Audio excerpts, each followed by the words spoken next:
welcome back to my YouTube page. It's been a while. I had to go through some new computers. I went through 3 of them, and a new video editing software I'm relearning all this, and it's frustrating because I'm not a computer person. So anyway, that's part of the reason why I haven't been posting anything, but I wanted to start with baby steps on something easy to edit down, and this is pretty easy to edit, just one panel, one single color. Like it says on the screen, I'm using a King 13 size 5/0. I call it a 5/0. But I'm using a single color on this whole panel. It's just white one shot. And the panel that I'm working on is a ACM panel. It is cut down. I usually order it in a 4-foot by 8-foot sheet. And ACM stands for aluminum composite material.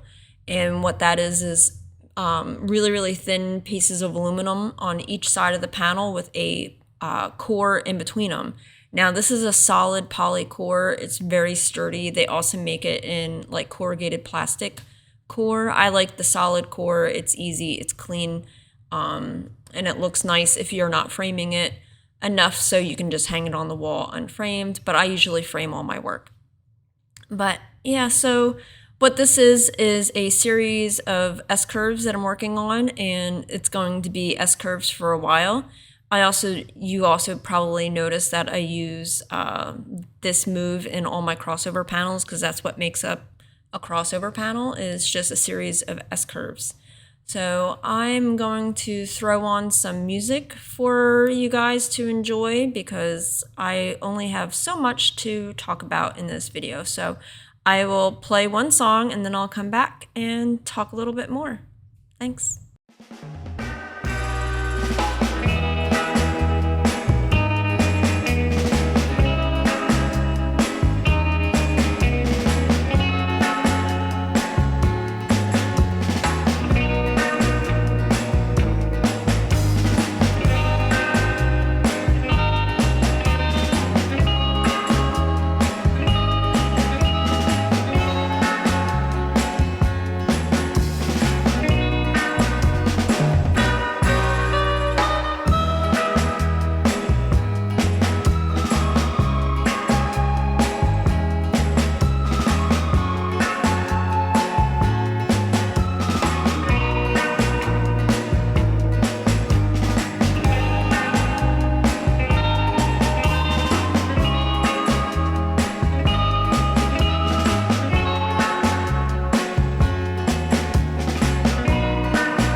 Okay, back for more talk. This is a real-time video, so I didn't edit anything out other than I did edit out me taking the time to palette.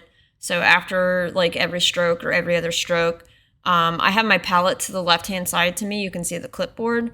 That's where I'm paletting. So I just cut that out to just make the video a little bit shorter because people's attention spans are rather short these days.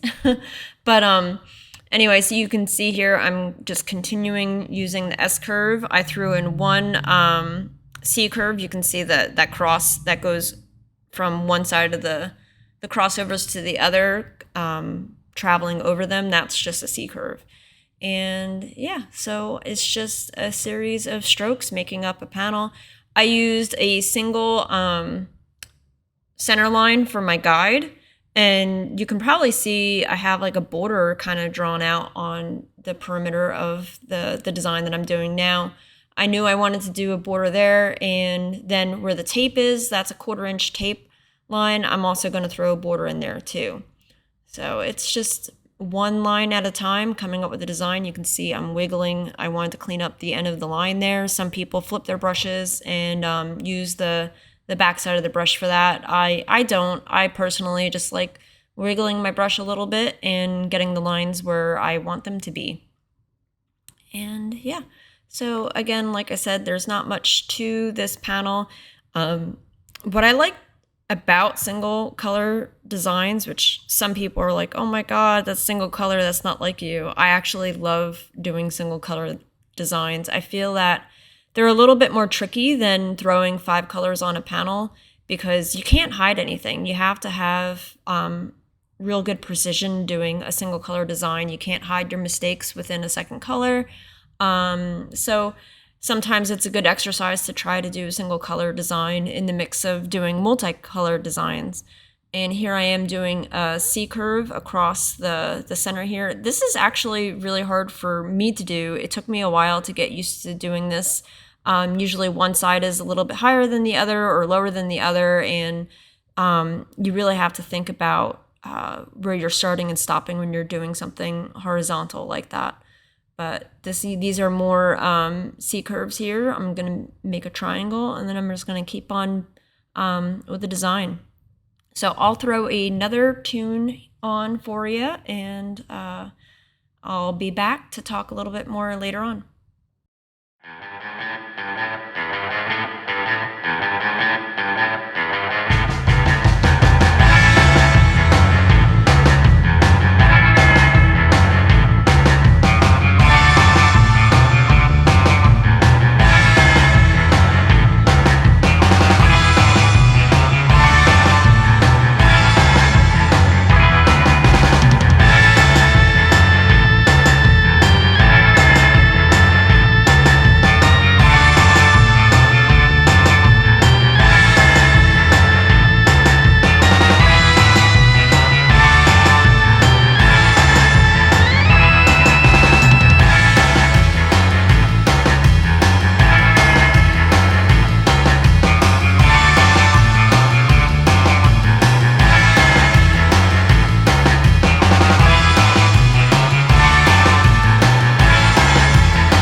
what's going to happen here is I have a chunk of paint that's on the tip of my paintbrush, and it just deposited on my panel. You can see there that little splurge. So I'm going to show you how I take care of that.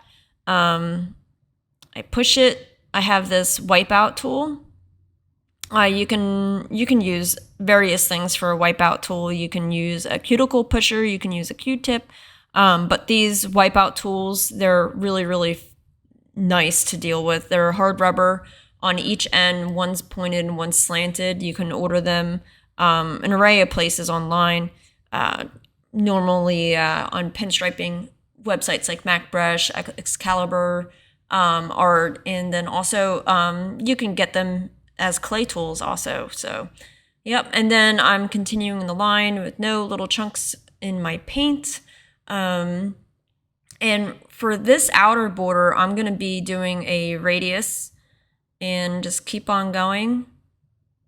And I flip my panels when I do my borders. Some people are like, oh, you flipped a panel, you can't flip a car. You know what? I'm not working on a car here. I'm working on a panel. So work smarter, not harder. Yeah. So double border panel. And I'm going to throw more music on for you.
So what you just saw, I was using my Pinstriping brush to do the little accents in the fill area, and then here I am using the butt of the virus. I use the end of the handle to make my dots, and then I'm going to sign with the virus also. Sorry about not filling the whole panel up in the screen. Here I go, I move it with the little handy dandy magnet that I found at the hardware store. And then I'm just gonna sign my name, and then that's it. I hope you enjoyed this video. Please like, comment, share, subscribe, all that wonderful jazz that YouTube has available for you. The more reaction I get, the better these videos do for me and all that stuff. So I hope you enjoyed this one. I have a few years worth of content that I've just never released because I haven't been on the computer as much because my old one was dying. So I'm going to be working on some other videos for you shortly, and I hope you stay tuned. Thank you.